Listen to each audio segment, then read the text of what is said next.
Okay, well, excuse my brief tardiness. And welcome everybody.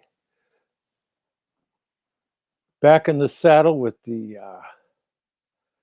what is truth? And I think we're getting closer all the time, but it's kind of like a fractal experience. Is that the closer you get, the further it seems.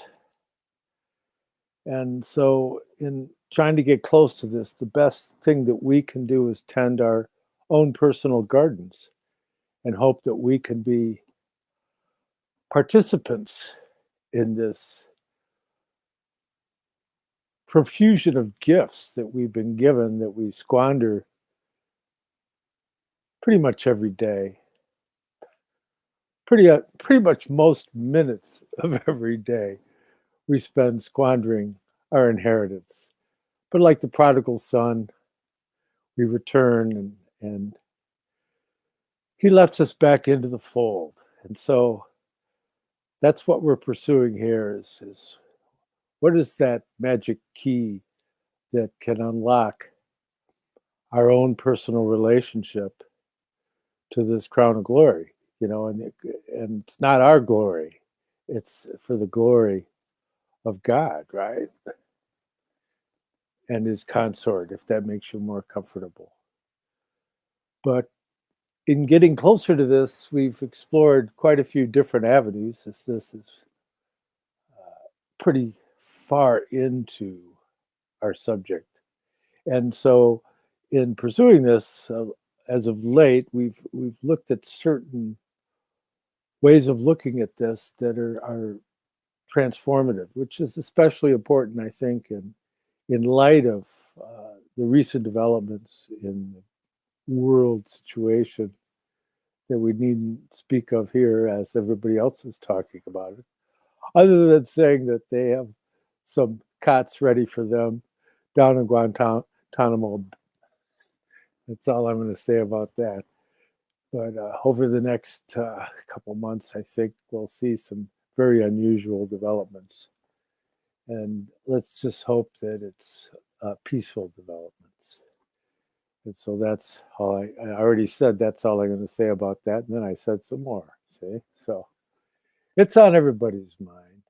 And but in looking at this, I thought it'd be nice if we kind of examined the dynamic between Madame Blavatsky's Secret Doctrine that was published in 1888 and the later volume that is, in a way, a clarification of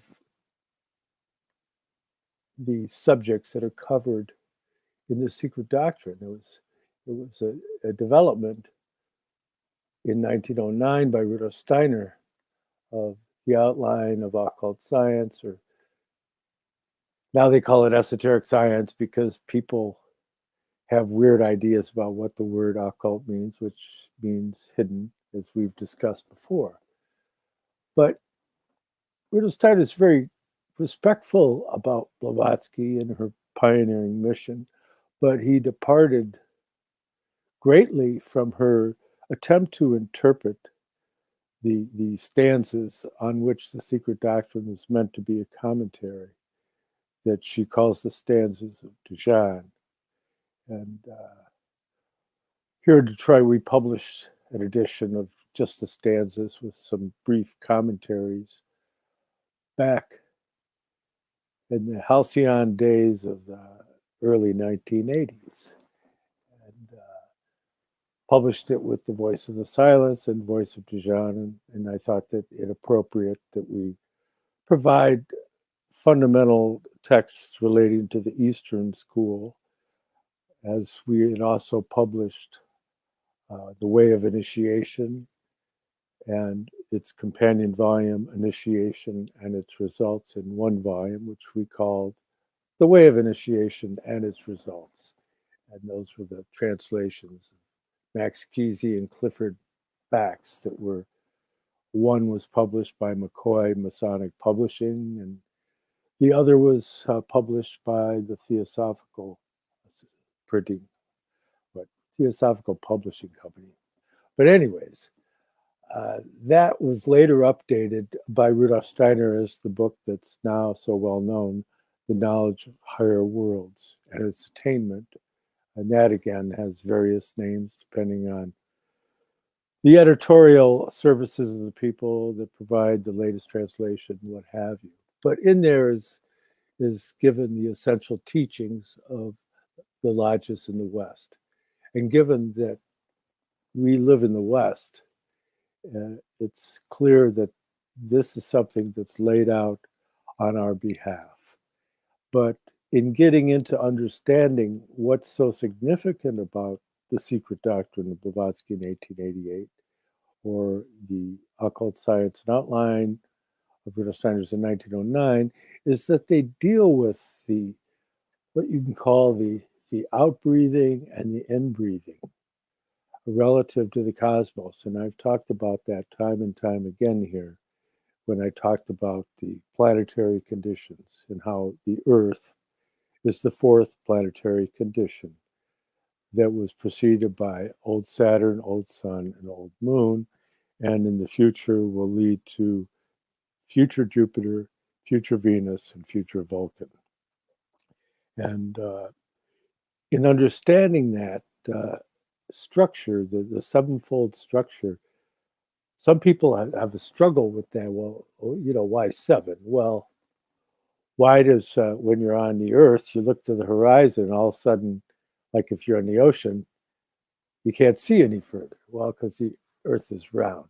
And it's kind of a horizon effect that causes us to, if somebody develops themselves with the initiate consciousness that's a result of self-development, which leads to clairvoyance, you're able to see 3 stages back and 3 stages forward. For you to be able to go beyond that, you would have to be able to translate to the angelic level or the archangelic and so on. And that's beyond our ken, shall we say, at this point, I'm sure, for most of the people that are present in this little humble gathering. But the turning between the secret doctrine and the occult science and outline is that Baron Blavatsky's is a commentary. The secret doctrine is a commentary on the fall into sin, and in the Lemurian period. And it's the story of Adam and Eve and that whole separation of the sexes. And she gets into developing how that generative impulse is a dark force, and that the light force is that we want to get away from this dark force and return to the light. And so that's her whole view of the matter. Whereas in occult science and outline, it's quite different in that the central theme of occult science and outline is what he calls the mystery of Golgotha, which is the incarnation of Christ and the deed of the crucifixion and the resurrection and the whole story that's narrated in the New Testament. So like Blavatsky's, as far as the West is concerned, is a commentary on the Old Testament, and Rudolf Steiner's is carrying it forward into the content of the New Testament. And there's this whole idea that there's this rejection of the material world that's a central theme in Blavatsky's writings. Whereas in Rudolf Steiner's work, he points out the Christian mystery of redemption, whereby that it's just as she talks about the struggle between good and evil, but that the light is the good and the darkness is the evil. But Rudolf Steiner says, well, it's not that simple, that there could be forces of light that are serving evil purposes, just as there could be forces of good that penetrate into the darkness.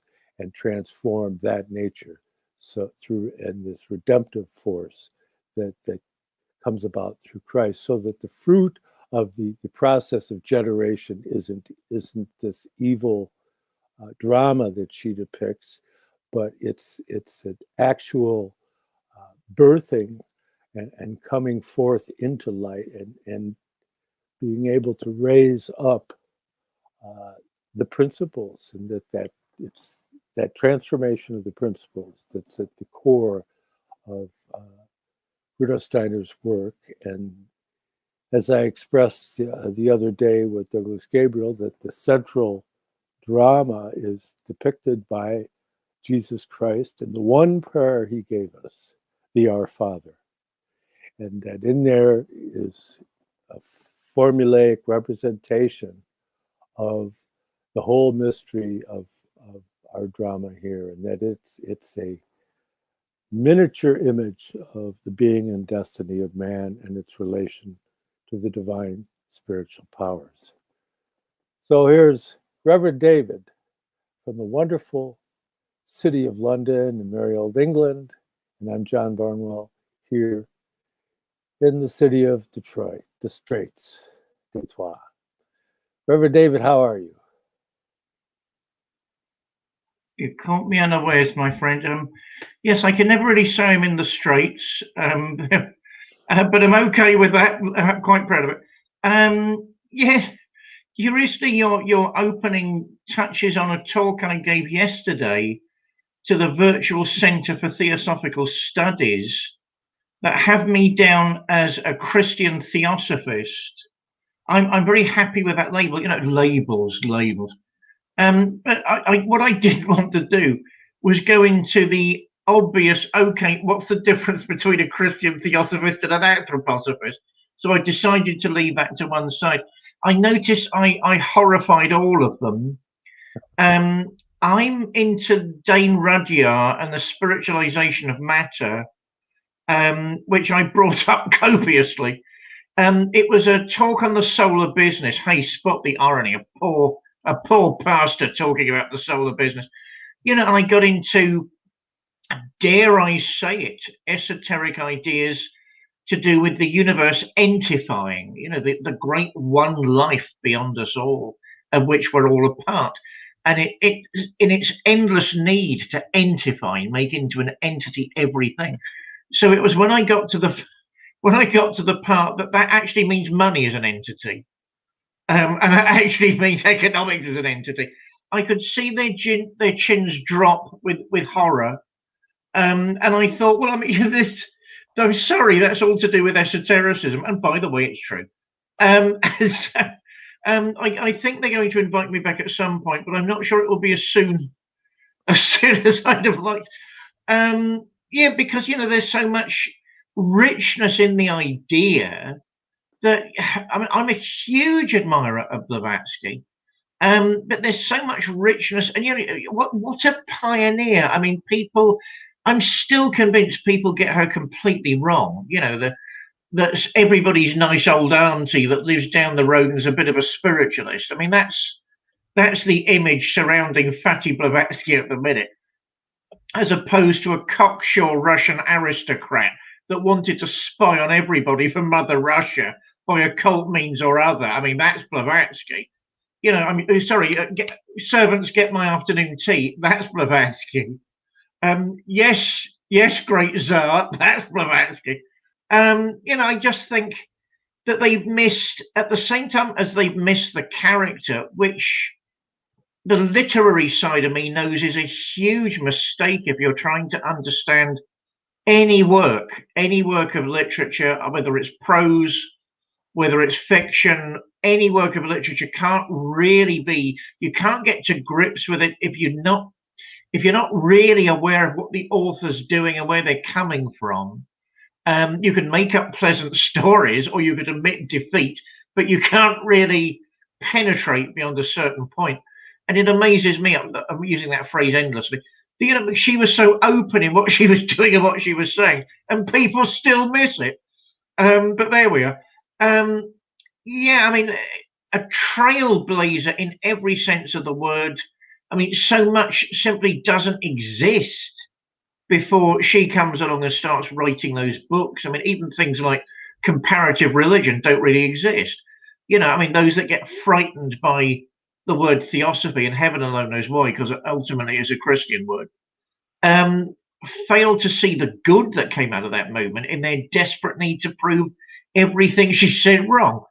Like you, John, I think it stops at a certain point.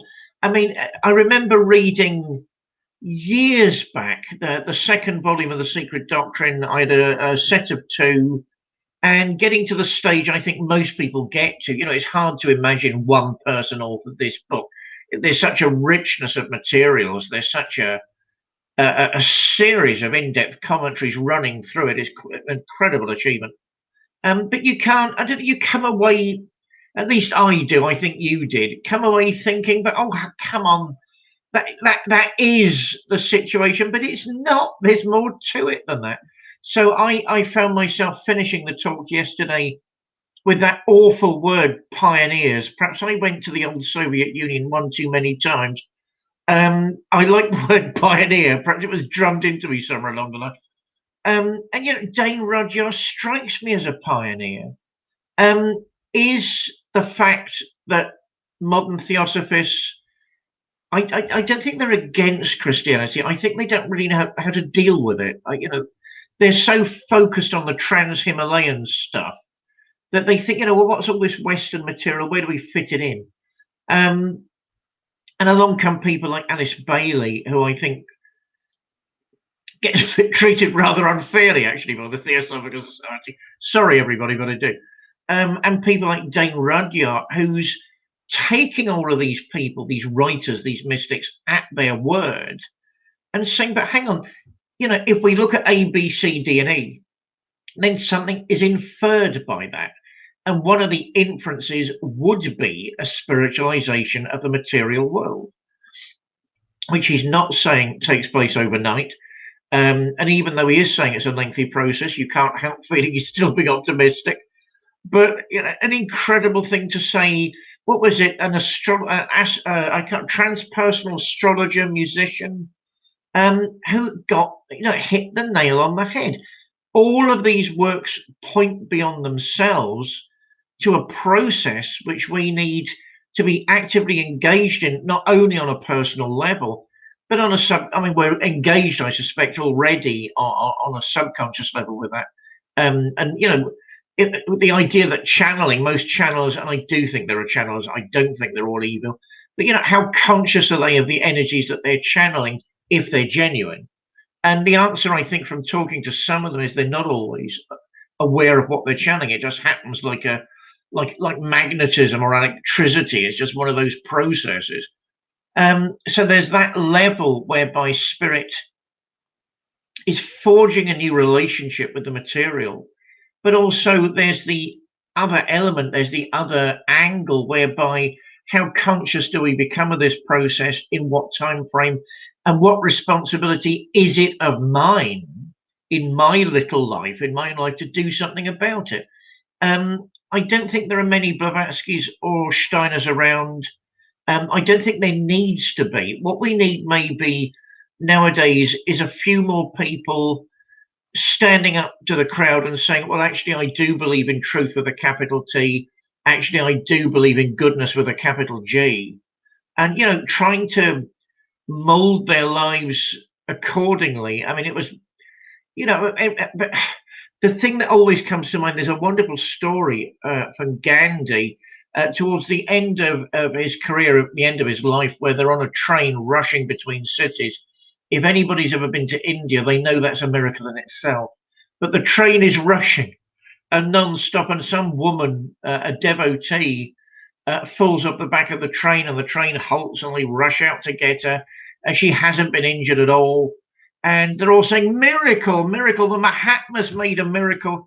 To which Gandhi said, look, if it was anything to do with me, she wouldn't have fallen off the train. I think we've got to start looking at it from that more existential angle. These are great thoughts by great people, but what are we doing? What are we doing in our daily lives? And if you're in a very impoverished position. I got a tricky question at the end of my talk from someone who said they were in a very difficult set of circumstances, didn't have much room to maneuver financially. They worked in that type of industry where heavy global mechanization is taking over. What would I say? And it's the pastor bit of me that kicked in at that point. Keep a clear mind, keep a loving heart, and just try and make as much freedom as you can in your circumstances. Chip away at it, which is what I say to everybody. Do we need to internalize every single aspect of the Bible? Do we need to internalize the whole Quran and then do nothing about it? Well, the answer must be no. What's the point? What's the point of memorizing the entire Bible and you've got it in your head and you do sod all? There isn't one. Whereas every act of kindness, every act of faith, every act of goodwill is living the gospel. That's how matter becomes spiritualized. That's how I'm feeling today. That's after running around all morning is why I'm handing back to John, because I get a big slurp of hot water. It is only hot water. And I don't know. What do you think of that, John? Oh, okay. Well, yeah, it has to do with if you go back over the conversations we've had, it becomes clearer and clearer the more you unburden yourself with what Rudolf Steiner refers to as your sheath nature. And that's that identification with your family, your position, the place you live, all those little add-ons can become an encumbrance if you're not relating to them in the proper way. And that's why he gave that cosmic threefold meditation on thinking, feeling, and will. The wisdom lives in the light. Wisdom radiates in the light. The wisdom of the world radiates in the light. And there you have the manas, the thinking principle, and the Buddhic principle at the throat chakra, the 16-petal lotus, and then the 12-petal lotus of the heart, the actual will. What you're talking about is go do something. Well, that's that will. And the higher will, what you might call the will of God. Our Father who art in heaven, hallowed be thy name. Thy kingdom come, thy will be done. So that's that will aspect. The kingdom is this aspect within the feelings, and that leads to the Buddhi principle. That's the transformation of the etheric, and it happens in the context of community. So Rudolf Steiner, time and time again here we say, well, art is higher than philosophy. Well, that makes a nice little quote, but what do I mean, or what do I think I mean when I say that? And that's just not like a snobbish appeal, like, well, I'm an artist, and therefore, no, it has to do with a reality as far as our connection in the communion, and that's essentially what the body, they call it church, but that's not a good word, because that has kind of implications regarding churchishness and all this, and like this whole club atmosphere, and this, like, some people belong to the club and some people don't. It's like George Carlin, it's a big club and you ain't in it. But in getting into understanding this, he says that this realm has to do with art and religion, and that's what brings about the transformation of the etheric body. The principle of manas is the first stage. That's the transformation of the astral. That's the realm of perception and sympathy, antipathy. We share with the animals. They have consciousness. They're aware of things. When we move down to the etheric, that's the realm of the plants, and they're living, and they have a world of form in which they exist, so that they're not awake, they're like dreaming. And then when you go into deep sleep, then you entering into the realm of the will. And so you don't control your heart, but you'd be in deep trouble if it stopped beating, so that there's something bigger than you involved in the equation that results in you. And it's out of reverence for that bigger picture that including yourself within the realm of the divine spiritual beings and their intentions in service of the Father, the Son, and the Holy Spirit. Father, Son, Holy Spirit, right? So that it takes a trichotomy, a threefold understanding to be able to really come into relationship with being able to think this through and come with a clear result. If you just go with the duality of good and evil, you're like a cat chasing your tail. That's not the dynamic that's given within the esoteric Christian school, which leads all the way back to Dionysius the Areopagite, the first bishop of Athens and the disciple of St. Paul, who Rudolf Steiner once referred to as the greatest apostle. And what did he mean by greatest? Well, he was more responsible for the spread of Christianity than any of the others. And which is ironic, because he only met Christ in the supersensible world when he was in Damascus, and he had his experience that caused him to enter into great shock, because he was busy hunting Christians at the time. And so there's this whole challenging dynamic regarding the Pauline. And there's like 13 books, I believe it is, of St. Paul in the New Testament. And Rudolf Steiner is very clear, and I say it time and time again, that the depth of Scripture is boundless. And so in being able to enter into understanding, for starters, the Lord's Prayer and the first 14 verses of the Gospel of John, you're doing really well. If you can make that a part of your practice, it's going to work on you whether you understand the sacred mystery that's unfolding or not. And it's a heartwarming experience.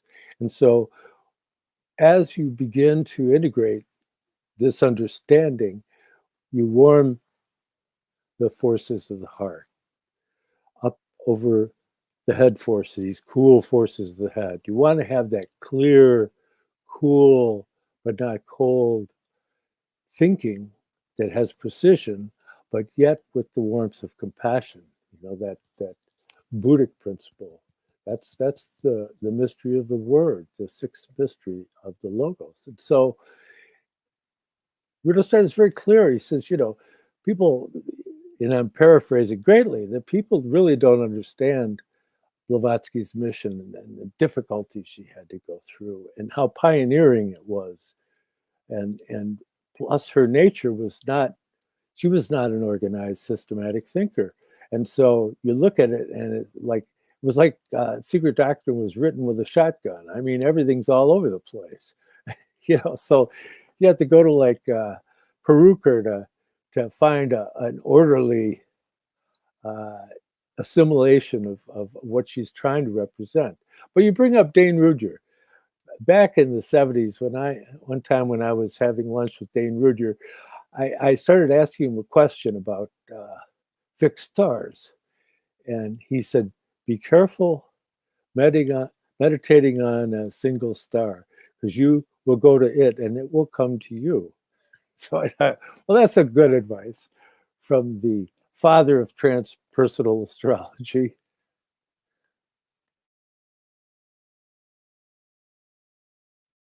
I'm totally jealous and don't know what to say to that.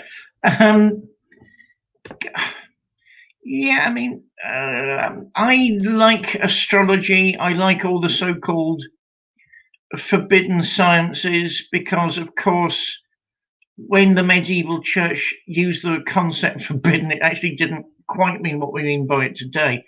Certainly, the two officially forbidden subjects of research are astrology and necromancy. It seems to be due to the fact that they thought people were going to suffer very quickly from hubris. Astrology, because there are inner stars as well as outer stars, and also the three wise men followed a star to find the divine child. Therefore, you're looking at astrotheology, you're looking at all sorts of different levels of internal cosmologies. And it starts raising questions about what's internal, what's external, as your illustrious dinner date mentioned. I'm so jealous of that, it's untrue. Necromancy, because it raises questions about what is life and who gives it. So I think they were worried in the latter case about blasphemy, which of course is actually very, very, very difficult to achieve. It was, God, was it Kierkegaard's father, grandfather? It's so long ago I can't remember now, who felt he had committed blasphemy. He'd committed the one unforgivable sin and spoken against the Holy Spirit. But you can't help thinking, well, is it just, Yabu sucks? Oh my God, blah, blah, blah, blah. I mean, is that what it is? Or is it something much more horrible, like treating human beings so badly that it would be impossible to withdraw from those actions? I'm thinking, I raised this terrible fact on your show on our show a couple of weeks ago. I'm going to raise it again, because the churches to me seem so trivial at the minute. Not all of them, not every cleric, not every branch of every institution, but there are things. The new Silk Road, a Jesuit friend of mine wanted to shock me a couple of months ago and asked me if I had heard what the new Silk Road was. I had an inkling. I'm not that shockable. And the new Silk Road is where the drug dealer brings the drugs to your table, so you don't even have to lift a finger. All you have to do is have your credit card ready. That's corruption and depressing. Some of my friends, colleagues, didn't even want to hear about it. Apparently, I'm not naming names, one of them said, I don't want to live in a world where I hear things like that. Well, thank you, Father, is my reaction as a colleague. Maybe your parishioners need you to be a slightly more worldly wise and be able to help them in dire circumstance. You keep your purity to yourself. Make sure you're nice and pure. Maybe that's not what God is asking you to do. Maybe God is asking you to look at life as it is and still hold a brilliant Christian torch against the darkness. Because although I don't think either of us really think there's a Manichaean battle royal going on, it doesn't mean, of course, that there isn't light and there isn't darkness. There is. The other one I mentioned, everyone in America seems to be up in arms about, what was it, Little Nas X? If you keep telling people they're evil, not everybody has fortitude, and some people give into it and start acting like bastards. And it just seems to me that's what he's done. Not only was his career rather falling quite short, it was running out of publicity, but also he just got sick of being told he was intrinsically evil because he was gay. So he thought he'd live up to it. We've got to be careful that we don't make the monsters that we fear. But I'm trying to avoid bringing it up again, but I think I've got to. When everybody's worried about Little Nas X, I'm more worried about certain regimes in Latin America where women are raped ritually in front of their towns, in front of their villages, with the aid of dogs. So the idea is to humiliate and dehumanize not only the victim, but to strike terror, literal terror, into the people around them. So is it Kierkegaard's father saying a few harsh words on a nasty day to a higher form of consciousness he clearly doesn't understand? Or is it little Nas X making a career move? Or is the darkness really dark and we need the light of Christ to actually not only withstand it, because the gates of hell will not prevail against the real church. We are promised that. And, let's not be too trivial in our understandings of church, present company accepted. Okay, it's nice to be glib and it's nice to be dismissive, and most of them deserve it. As I say, for me, Christianity's become rather a checklist or an open examination in finer points of doctrine. Do you believe in point 137C? Otherwise, you can't be a minister. This is trivial. It's nonsense. And the way Christians argue with each other. I mean, I remember going through a phase of watching born-again movies. I hope that doesn't make me a masochist, John. I was being told by the Bible Belt, by various people over there, I have to watch this. It's laughable. Apparently, we're all on the verge. Everybody in the world's on the verge of turning into a Bible Belt born-again Christian. We're just playing hard to get. And that's what the evil spirit is out to prevent. Oh, so that's it then. That's it.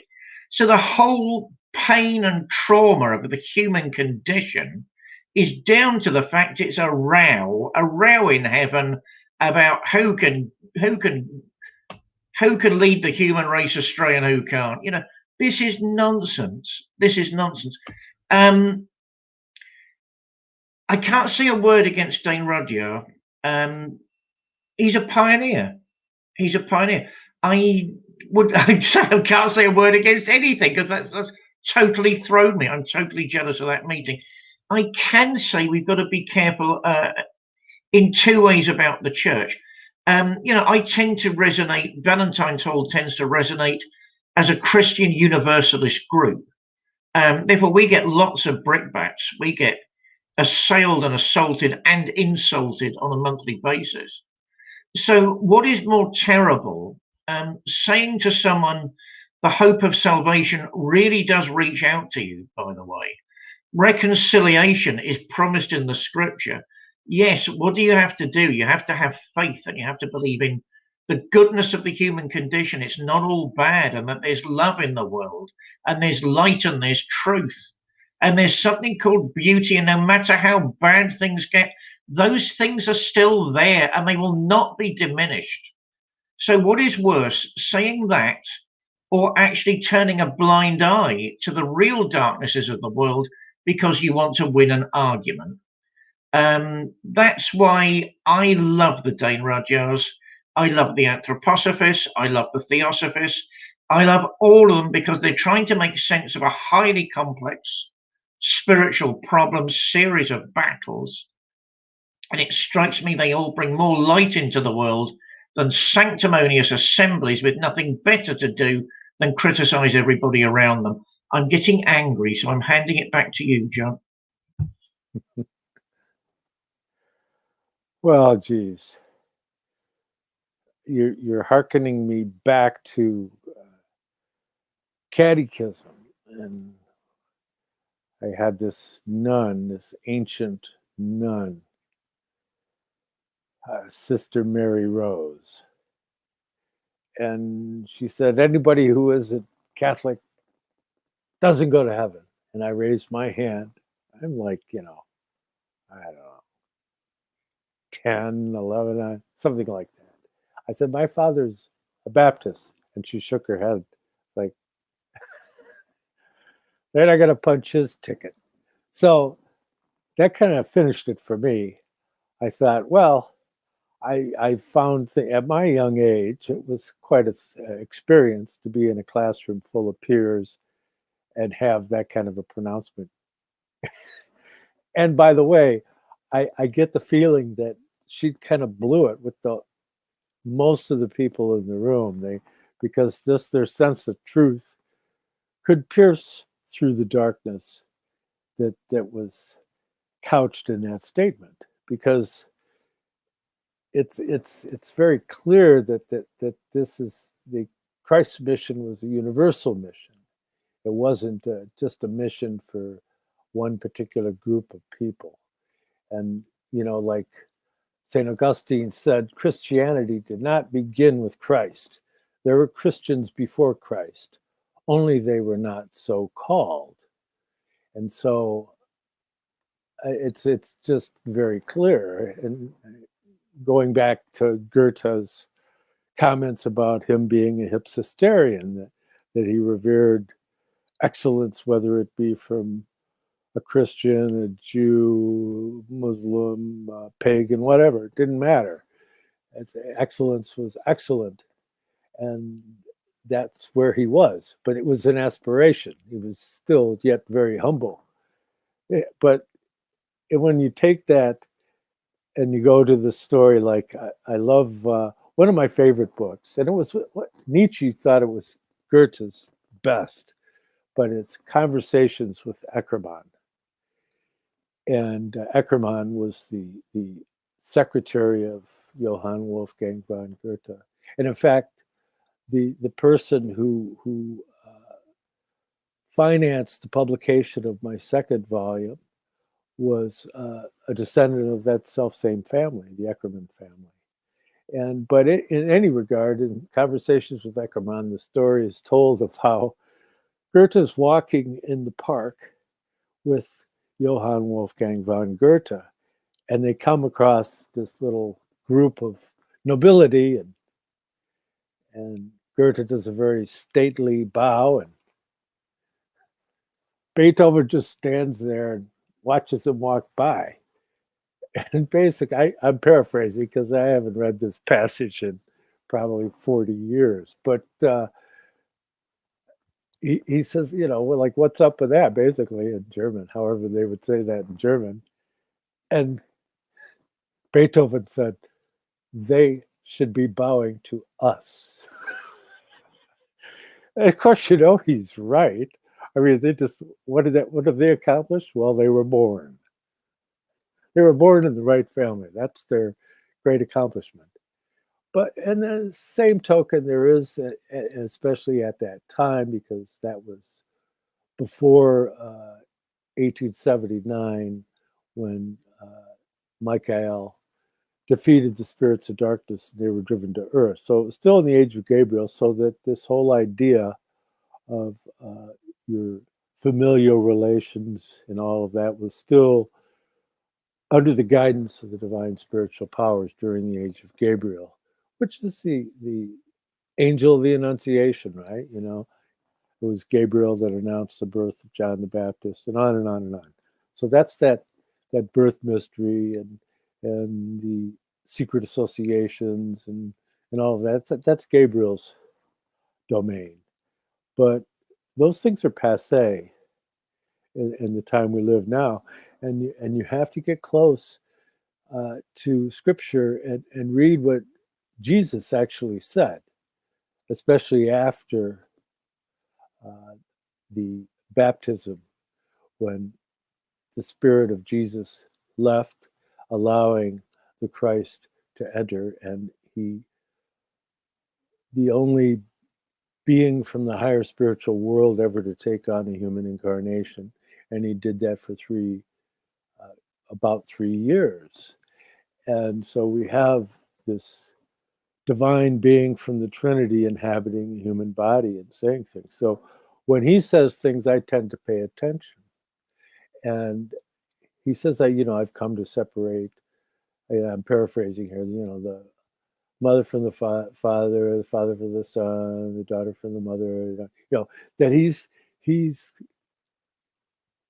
come to go beyond that. And elsewhere, he's told that your family is looking for you, and he says, who is my family, basically. And again, I'm paraphrasing, but because I don't want to start having to look up the quotes, but they're easy to find. And so what is his point? His point is that ultimately people are going to have to go beyond their sheath nature and enter into committing themselves to something that's actually universally human.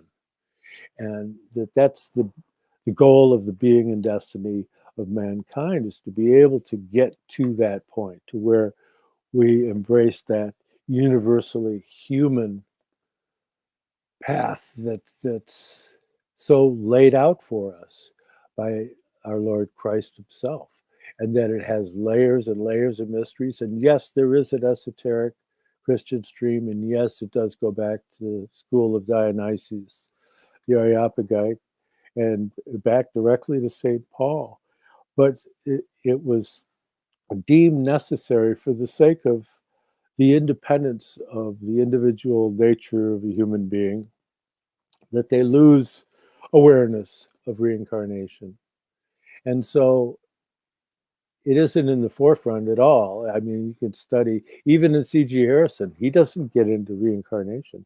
He describes the sevenfold mystery, but he leaves out that important point. And so we're just at the beginning stages of being able to come to a greater understanding of the depth of what that might mean. And so when you get into it and you start exploring what this might mean, going back to understanding that the cosmic thinking is going to bring you into an experience of before birth.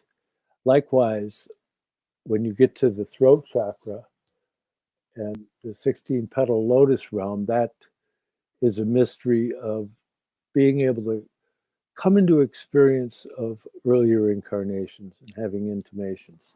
Not that you should run around and say, well, I was Marie Antoinette. I mean, it's just something that you can live with thoughtfully. Don't make guesses. Just it gives you a wealth of possibility as far as being able to pay attention, and pay attention very closely, because there may be something very meaningful happening to you at the present time, and you don't know it. It's just some little old lady that you met. And it might be very, very significant. But if one were able to take it beyond the transformation of the thinking and the etheric and the feeling, and get down into this will realm, well, that's reserved for the initiates. And in that's the doorway to coming to an understanding of the earlier planetary incarnations. When you get to that realm of the heart, when you open the heart, and then Saturn, Sun, Moon evolution become realities that you can actually observe. And you see Rudolf Steiner in his lectures, and he's talking and he's describing the earlier conditions of the planetary evolution, and he'll be talking and he'll go, oh, now I see. He's actually literally telling you what he's seeing. This is not some kind of mental construct that he put together very cleverly. And it'd be, first of all, very difficult to make up that much stuff and have it be internally consistent for over 6,700 lectures and 50 published books and articles. So that you have to come to an understanding that there is such a thing as the Akashic record, and that ultimately, if you proceed along the normal, wholesome stream of evolution, you'll get to the point to where you will be able to have that experience too. And you'll be able to go back and look at your life before birth, and then look into your earlier incarnations, and then be able to, as we get to the end of Earth evolution, be able to see the whole scheme of the sevenfold chain, the seven great mysteries, what Blavatsky called the seven unutterable secrets. Right, you mustn't forget this when I start rambling on. Somebody's got to tell me what Juneteenth means. All these Americans are going on about Juneteenth. I'm sorry, I'm a mere Brit. I haven't got a clue what you're all on about. So somebody has to tell me that bit when I finish my slot. What is truth? I mean, certainly Schopenhauer, a philosopher I admire hugely, very misunderstood nowadays, told Nietzsche what he thought of him. as the young pretender, of course, in no uncertain terms in German. Is it correct to say he's a Buddhist? No, it's not.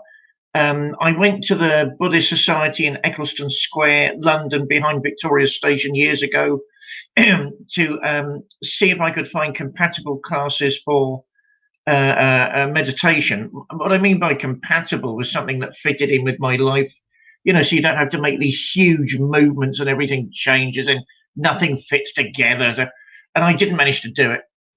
But an intriguing place. And I remember hearing something just fallacious and wrong, where Schopenhauer was a surrogate, he was basically a Buddhist or a surrogate Hindu. Why is that wrong? Because those materials hadn't really been translated much and only started coming into the sort of hyper-intellectual circles of Europe by the time he was an old man. Certainly he saw himself, when he got acquainted with these materials, of simply demonstrating from a different position their truth. He referred to the Kantian Schopenhauerian school, all two of them, the Kantian Schopenhauerian stream. I prefer that one, current. That'll do. Where he's saying, look, what we've done is we've arrived at the same truth, but from a different angle. Doesn't that show that the great mountain of human experience actually is homogeneous? Doesn't it show that it's true? That is interesting from one of the arch skeptics and pessimists. At least that's one way of looking at his work. I do agree that there's a sort of world rejection feel to it. I do agree there's a sort of an aesthetes, there's a skesis, as they say on Mount Athos. There's a withdrawal, there's a monkish feel to it somewhere. Certainly, of course, he would have agreed with both of us that the arts are much higher than philosophy. Although he would have said, as far as I recall, that music is the highest because it's the voice of the other side. It's the voice of the numinous itself. And all the other arts were striving to that. But even the lowest of the arts, I'm not sure what he means by that phrase, is above philosophy. What philosophy does is appeal to one factor of a human being, one element of a human being, but the arts by definition always appeal to more. And you get the, are these screens, are a lot of the art screens between us and the completely inhuman noumenal world, the noumenon? That's where I begin to depart company from him. I mean, certainly he's correct that Christianity can be redescribed in a different way the minute you reach that vantage point. You can see Christ much more as a sannyasin, a sort of world-rejecting, suffering monk, which is perfectly legitimate based on the Gospels. But, see, if with another view of Christ, Christology, the church, and certainly in many ways that's more laudable and more beautiful, certainly in certain ways. It takes us past the old psychotic nuns that we've all had experiences with, either directly or through other family members. Listen, love, read a book, shut your mouth and try and remember you're humble. Statements like that. John, I wish they depress me nowadays in the way they used to. They just don't. I've heard one too many stories now. As I say, I'm trying to be depressed by that, but I've got this sort of world weary, oh my God, another example has surfaced in conversation. Isn't that depressing? The nun that's determined to prove every single word of every single pope, even when they contradict each other, was directly true in the voice of God. This nonsense has to stop. So, Schopenhauer is trying to look beyond all of this, which is why I like him, although he's not a Buddhist. I think he falls into the same series of problems that Blavatsky does, curiously.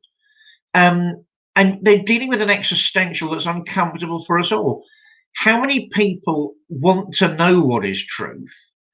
And one of the biggest problems is people don't realize when they're wrong and they think it's true. The nun comes to mind perfectly. Has she read the scripture? My Father's house has many mansions. Has she read it? Bless those who curse you, love those who hate you. has she read it?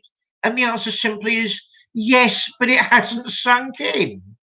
So, I think we're tackling a problem on this program that's much deeper than people actually ever dream of. In the sense that some people are convinced they've got the truth and are willing to hurt others, even though they're wrong, and they don't really want to question their truth because it might lead in the wrong direction. They know they're right because they're right. And that seems to be a sort of thing that Schopenhauer, the Buddhists, are deliberately standing against. I mean, I like Buddhists. I mean, I like Wagner. Go on, all boo and hiss me now, I dare you. I like Wagner. There we are. No, he wasn't a Nazi. His sister, that's a different issue. No, he wasn't a Nazi. I like the operas. I like the beauty of the operas. Was he anti-Semitic? Yes. And isn't that a terrible shame? Yes. We're not hiding all of that. We can't hide from the truth of what our ancestors were, and we can't hide from the conditions they lived in. They were more brutish. They knew less. They didn't think in universalist terms much. They didn't care for anything apart from self-aggrandizement, power, sex, and rock and roll. And that's just the 60s. When you go before that, it gets worse. We've got to, I'm just getting to, I know it's the Universalist David, it's Universalist David coming out. I think we've all got to cut each other a bit more slack. I mean, the bit that amused me, this woke nonsense, I mean, every now and again, something very funny happens. This is where I finally lose my knighthood. There was a big row in one of the Oxford colleges in the last month about a portrait of the Queen, and they all voted, the young students voted, it should be removed. Not that she's directly responsible for racism and slavery, but she suggests it. And I thought, of course she does, and that's why it's funny. But then it was discovered it was a young American student that had started the debate. So it just goes all these endless levels and parallaxing views. But was he right? Yes, he was right. The minute you go back to, I don't know, Napoleon, let's forget Hitler and those psychopaths. When you go back to, because they're trying to sanitize him in certain ways at the moment, Hitler, I've noticed that. Very, very interesting. They're trying to now make him, in certain quarters, the last great warrior adventurer. The last great warrior adventurer was Napoleon, because it couldn't be done in the social structures that came into existence after Napoleon's time, because that's when the modern world slowly begins to emerge. Therefore, Hitler simply was a swine, and a wicked bugger. There we are. That's that out the way. But let's look at the worlds they were dealing with. Hitler has less excuse than most, by the way. Let's look at Napoleon's world. Everybody wants to, Dungeons and Dragons and fantasy, but they have no imagination. I've little time for fantasy. I'm getting time for fantasy because it's something to do with self-expression. It's something to do with the recovery of dreams. But imagination is so much more interesting. People can imagine, the feminists. Let's get some arguments going on this show. The feminists can come up with nonsense like the warrior women of ancient times. Name any shred of evidence from anybody. There isn't any. Right. So you go, what we can't do is use the imagination historically. They can imagine themselves running around with a spear like Boudicca, holding back the Romans. But so let's look at the world they lived in, and you get a different viewpoint, you get a different perspective. You go back and back and back, and the whole situation, the whole series of conditions are darker, they're more brutish. Even the human, what would people have eaten? What would they have had to eat 3,000 years ago in Britain? I mean, what a depressingly small selection of weeds and meat dripping with blood because there's no other form of nutrient. Let's look at what we've come from before we want to throw away the future. I suspect truth is suffering now. It's on the ropes. I mean, lots of I was called a postmodernist. I wonder if that's true. Lots of postmodernists, a very understood group of people. They have not actually said there is no truth with a capital T. That is not true. There might be a joke there somewhere. What they've raised a series of questions about what it might mean. That is not the same thing. You know, and I like the postmodernists. I think I've done this gag before, but it's worth doing again. You know, you invite them round to supper, and they know all the right wines, and they make the perfect selection. And at dinner, you know, they know all the right authors, and they have a wonderful conversation. So you can converse with them. They're all sort of elegant, sophisticated people, but they leave the back door open. Nietzsche comes in and burns the house down. You know, that's the trouble with the postmodernists. Because they're the ones that have noticed a conflict. I'm going round about the houses, but there's a conflict around the nature of truth at the minute. Not only is there or isn't there a truth with a capital T, that's a very legitimate question. It doesn't mean everything's not true or post-truth, even if there isn't. That's the advertising industry using something to its own ends. That is not the case. But let's take some of them, some of the best ones at their, you know, at that face value. What would it mean if there was something like truth with a capital T? That's a much more interesting question. And surely, if you look back at the past, they were far less equipped than us to actually work out what it would be. That question wouldn't have been able to surface in the Middle Ages. That question wouldn't have been able to, no one would have made sense of it in Elizabethan London. What are you talking about? You know, so before we throw away things like that, and let's look at what it means now. Now you're looking at some, you know, a shock and horror story of a nun saying, you will go to hell if you're not Catholic. That's exactly what the postmodernists are trying to address. I bet she's a lovely person. I bet she's a devout person. I bet she does lots of charitable works. And I bet she would never guess that she's wrong. She's looking at the scripture. She can see what it says. In my Father's house there are many mansions. She can see the Sermon on the Mount, but it's just not there for her. That is why I rather love these shows and the way everything's going. We have raised an incredibly postmodern question, not simply an ancient mystery. The fact we can get esotericism into this, excuse me, actually, I think spices the whole debate. But what we need to remember is that's the major conflict of the current world. What is it, and why can some people not even see the truth of their own circumstances when they're staring at them? Therefore, this is a very big show, not a small show, and I'll hand it back to you on that note, John, because you've got to tell me what was it, Juneteenth that thing is? Actually, I don't pay attention to all of that, and so I had to go try and look it up, but I got distracted by something else, and I never even got it done. But I think it has to do with some kind of Me Too postmodernist environment, you know. But that being said, yeah, well, you know, as far as people's views, present company excluded, but again, I'm going to make a statement that I've made on another occasion, is that at times perhaps it's best that you keep your mouth shut and conceal your ignorance, lest you open your mouth and remove all doubts. Oh, now he wants to say something. Yeah, just as a ridiculous gag from the north. I like the north of England because it's down to earth and gritty. One of the best expressions to come from the north of England is "shut your mouth, the bus is coming." Yeah, that kind of contextualizes things. But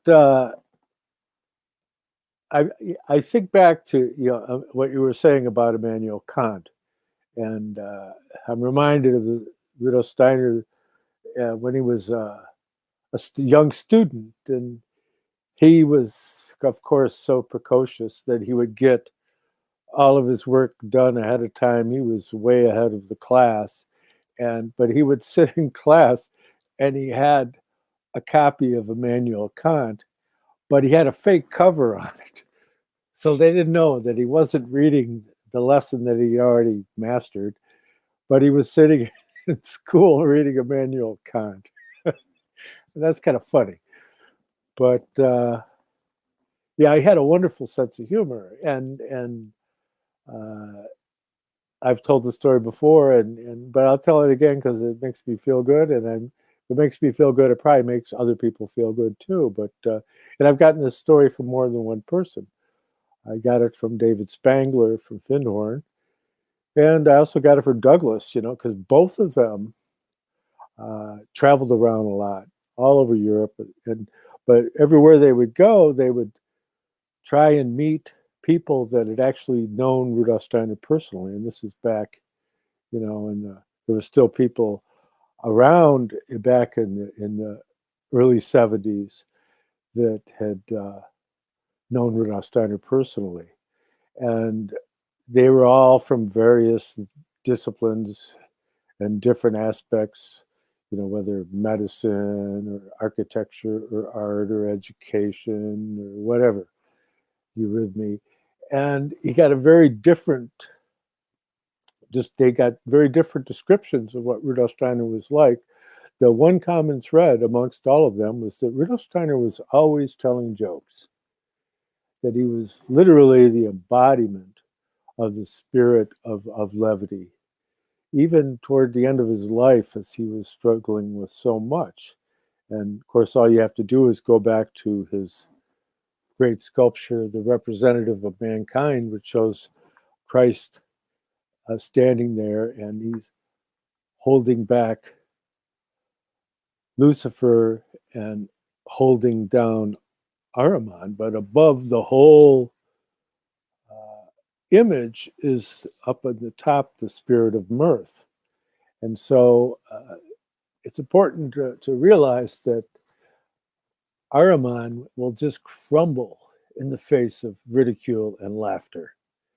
And it's kind of like the mean kid in school with the pencil protector in his pocket who's going to get even with everybody for making fun of him, but you make fun of him again and he just crumbles. Not that you should make fun of people with pencil protectors or pink sweaters, but it's just the nature of the reality, that the divine spiritual powers that are involved, is that Rudolf Steiner makes the direct statement that the Christ is infinitely more powerful than the adversaries. But they're given the stage to act out their roles, to give mankind the freedom to make the decision to do the right thing. And were it not for that opposition, we'd just be like these really well-behaved marionettes, which is not, that's not a really good end result.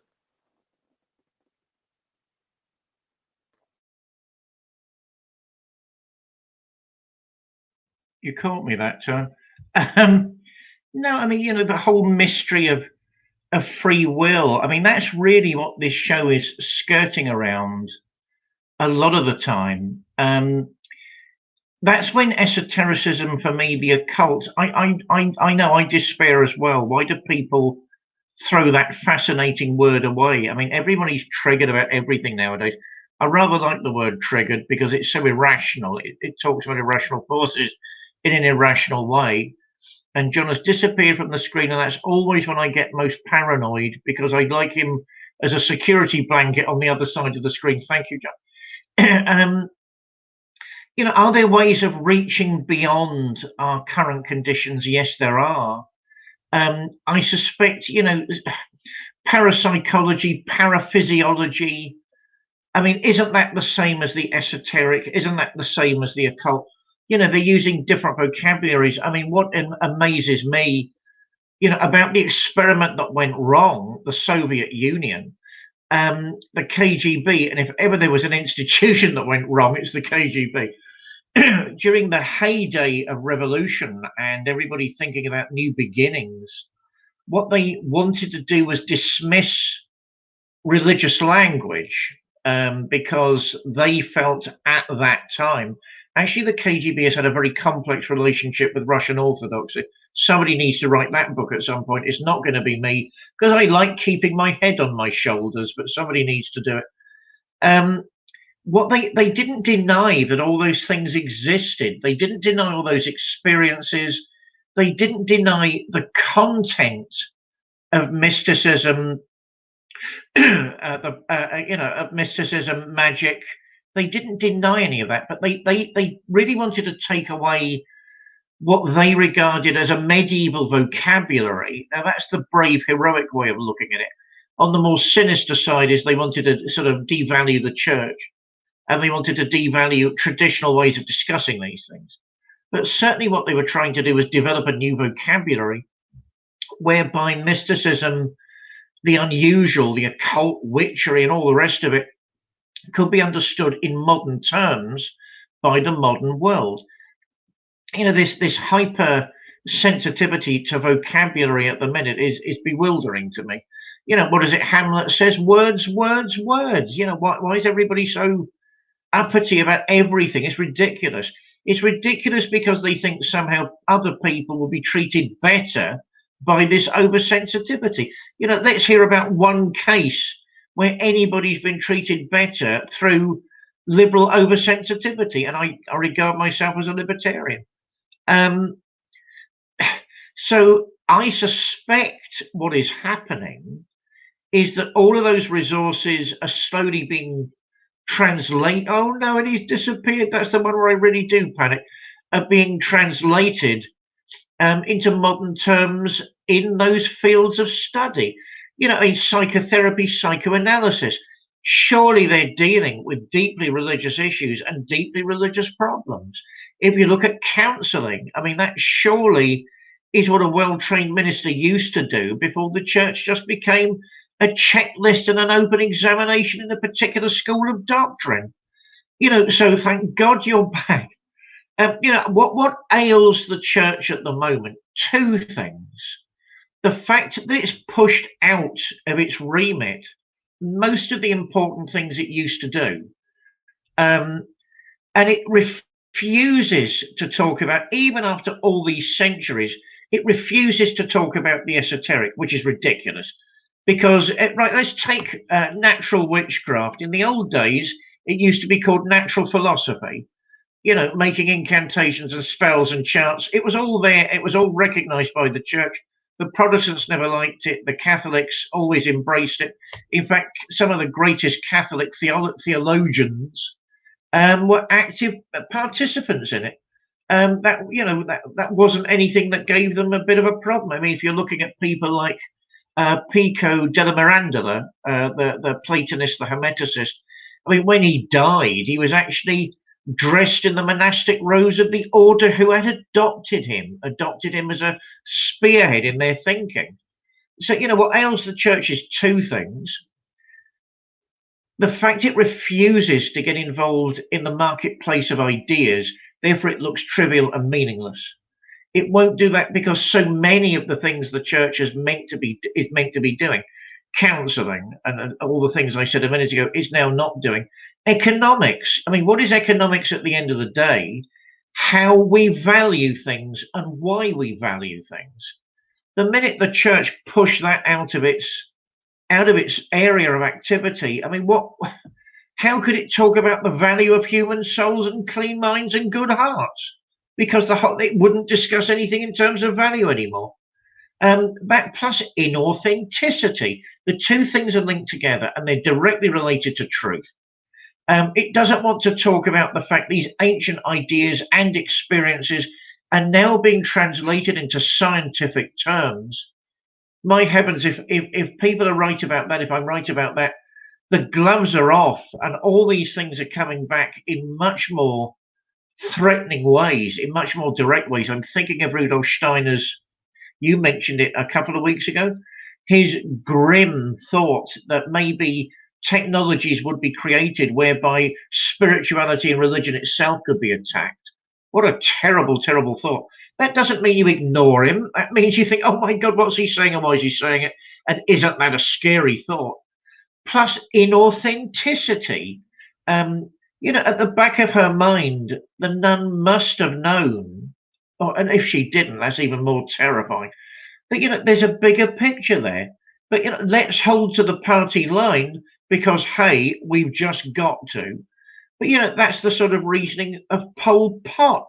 That's the sort of reasoning of Uncle Joe in the Soviet Union. All keep to the party line or I'll have you murdered. No, I mean, we've got to live up to the challenges of our time and remember maybe this show is asking one of the most ultimate questions because we're not afraid to look at it from every angle that we need to. And I do still wish you'd tell me what Juneteenth was because I can't find a reference to it over here. Handing it back, John. Well, I'll have to look it up and maybe we can discuss it in the future. As far as us being rescued by our gray-haired, wizened institutions such as the church, well, I think that that's something that the church was our handmaiden as we went through that period of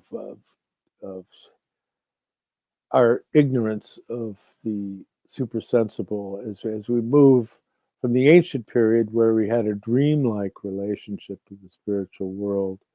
We had to come to earth and become consolidated as a true individual so that we could take that clear thinking and individuality forward with us so that when we move into the future, that our relationship to the spiritual world can be what Rudolf Steiner describes as spiritual scientific. And he was very adamant that spiritual science or anthroposophy is not some new cult, it's not some new religion, it's an approach, a methodology that one can add to one's repertoire of ways of looking at the world. And that he said, don't believe me. He said, all I'm asking for is a healthy suspension of disbelief. Think these things true, try to understand what I'm saying and see if it works. And so that's basically the approach that we're talking about. And before I get too far along here, because we're getting near the end of our unending diatribe, but we have the good fortune of having with us here the Reverend David William Parry from the City of London, and he has 3 books. The Grammar of Witchcraft. It is not a study of witchcraft, it's a Shakespearean study. And we have his Shakespearean-esque poetry, Caliban's Redemption. And his major work is Mount Athos Inside Me, Essays on Religion, Swedenborg and the Arts. And that's edited by the talented Daniela Irendust. And these are all available on Amazon. And do check them out. I think it's well worth it. As for myself, I have 2 books. The first volume is The Arcana of the Grail Angel, the spiritual science of the Holy Blood and of the Holy Grail. And it's a study developed out of the work of Rudolf Steiner, of the underground streams of esoteric Christianity which flowed from the Brotherhood of the Holy Grail to the Order of the Knights Templar and the true Rosicrucian Order. And it has a foreword by Douglas Gabriel.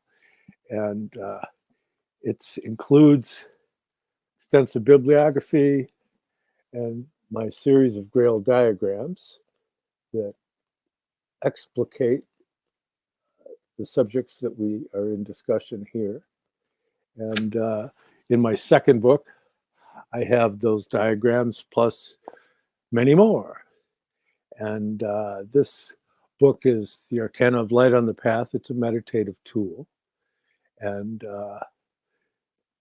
that is a foreword by William Bento, who's a prominent astrosopher and also a friend of Dane Rudhyar. But Willie has since passed away, so he's a blessed memory. My books are available on eBay here in the US.